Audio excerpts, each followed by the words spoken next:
Deadlifts are one of those movements that can give people a lot of trouble, and I often hear that they'll deadlift and their back is blown up for the next 3 or 4 days and kind of ruins their whole week of training.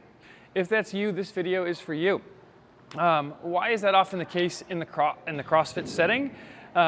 Oftentimes our deadlifts are being done for time with moderate or lighter loads, for higher volumes, and then often touch and go. That combination can lead to some really bad patterns where oftentimes we aren't so great at disconnecting hip flexion and extension and spinal flexion and extension, right?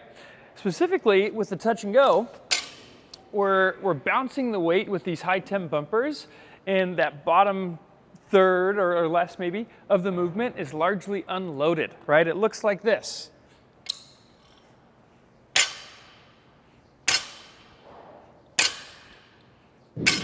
Where I'm intentionally letting the weight fall, and in some cases I see folks speeding the bar up to take advantage of the bounce to get through that bottom portion with less effort.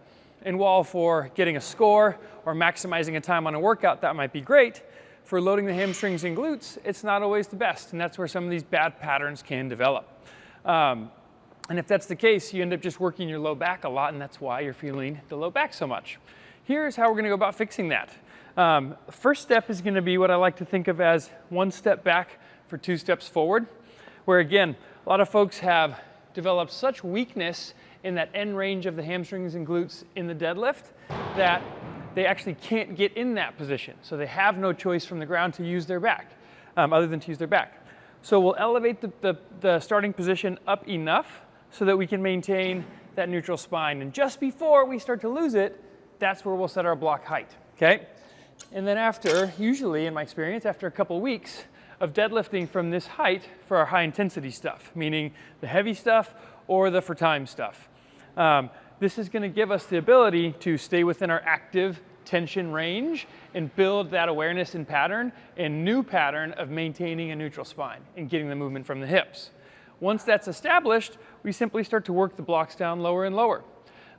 What I find works even better is combining this with some loaded stretching, where we have another opportunity and strategy to build some strength and comfortability in that end range for the hamstrings and glutes.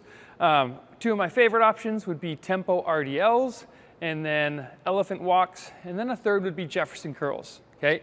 Those are all 3 great things to combine with this more partial range of motion, so we're getting a well-rounded stimulus. And over a few months or weeks even, you might be shocked how much better your deadlifts feel and how much stronger your glutes and hamstrings get once you start actually targeting them in your deadlift. Hopefully this is helpful, guys. If you'd like to see the videos going over the Jefferson curl and the other demos mentioned, hop on our app. There's a 7-day free trial, link in our bio.